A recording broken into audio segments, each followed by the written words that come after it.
and welcome into To Your Health. You know, many of us have just normal births and everything is just fine, but for a number of people, they may have a child that's conceived, and during the course of being in the womb, a problem can occur. And recently, I was at an organization's lunch, and our guest today is someone that spoke at that luncheon, and I thought it was an interesting thing that perhaps we all need to know about. And our guest is Amy Wadsworth Register, and you are the Executive Director of CDH.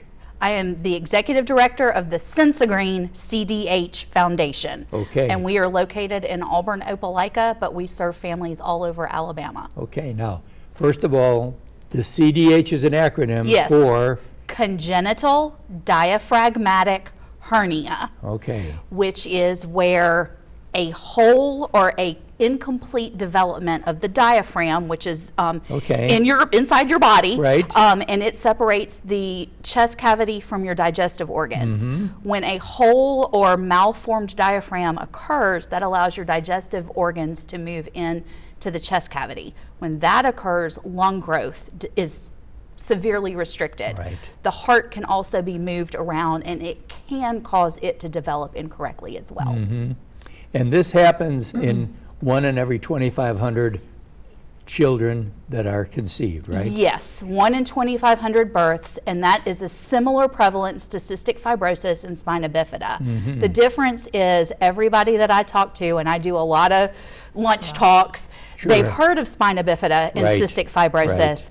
Usually in a crowd of 50, 1 or 2 hands goes up. Well, the other day when you said one hand went up in the room. Right, and he was a dentist, so he's been to medical school. Absolutely, absolutely. So this is discovered while the baby is still in utero. In the utero. Generally. Okay.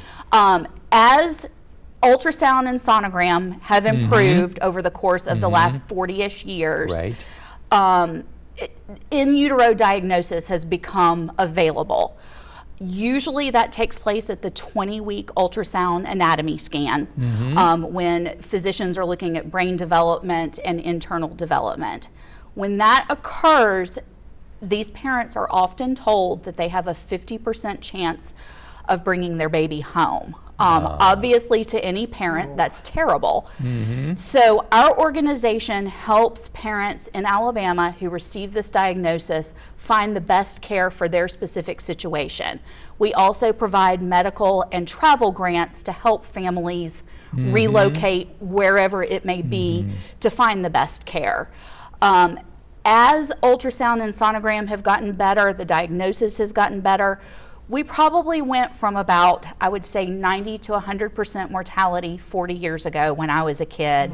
Now we're at 50% mortality, but there are physicians in the United States that have 90 to 95% survival rates if the child is born in their care and they can immediately start the therapies and surgeries and those sorts of things to keep them. Once this is discovered at 20 weeks, can treatment be started? It can't be started until the baby is born. Generally, a baby with CDH is actually far better off in utero than they are already born because they're receiving all of their oxygen and all that kind of stuff through the placenta and umbilical cord. Once a child is born, they are immediately ventilated. Some of them go on what is called ECMO. ECMO is a life support mechanism that does the work of the heart and the lungs for the baby for a period of time. One particular physician that many of our families have seen will do the repair surgery while the child is on ECMO. And that does a lot of different things. It allows the heart and lung to rest while they are doing in time for them to do the surgery. What happens then is when they're doing that surgery, because you say the intestines have invaded the thoracic area, so would then they're going to, one of their goals is to bring the intestines down where they're supposed to be and get them stabilized so that the other parts can be operated on or just develop the way they're supposed to. Lung development occurs for the first 2 years of life. And so if they can kind of smush everything down, and sometimes we're dealing with more than just intestines, sometimes we're dealing with liver, stomach, other digestive organs up in the chest cavity. So they've got to get everything down and in the right place, and that allows the lungs to start developing and expand. And once that occurs, you know, a child has a chance at a very normal life. That being said, these children do face many challenges. Usually the first 3 to 5 years of life, they have significant reflux issues and digestive issues. I'm sure. Many of them develop an oral aversion because they're ventilated and they don't eat the way, you know, that my typically healthy children ate when they were born, either through bottle or breast. So they don't know how to suck. So many of them end up with G-tubes for feeding, and they work with speech therapists, occupational therapists, and physical therapists getting that oral aversion taken care of so that they begin to enjoy food like a typically healthy child. Amy, thanks so much for all that you do. We're going to put on the screen information on how folks can get a hold of you. Yes. Basically, we do need people to donate to the organization. Absolutely. That's a very important thing because obviously those parents that wind up with this kind of a condition for their child, it's a high cost factor. Very high cost. We have families that have $500,000 in out-of-pocket medical bills, $100,000 in out-of-pocket medical bills.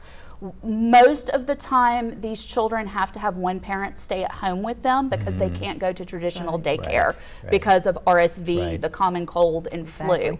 So you have a really significant financial effect of this thing. And so we really, really, really try and help support families financially, but also getting them in touch with all of the resources that are out there, both on an emotional and tangible support spectrum, but also financially. Good. Thank you so much. And just remember this, do your homework on a lot of these different things, learn what they're all about, and find ways that you can help organizations, but more importantly, be thankful for all the good health that we have in our lives. We'll be right back right after this.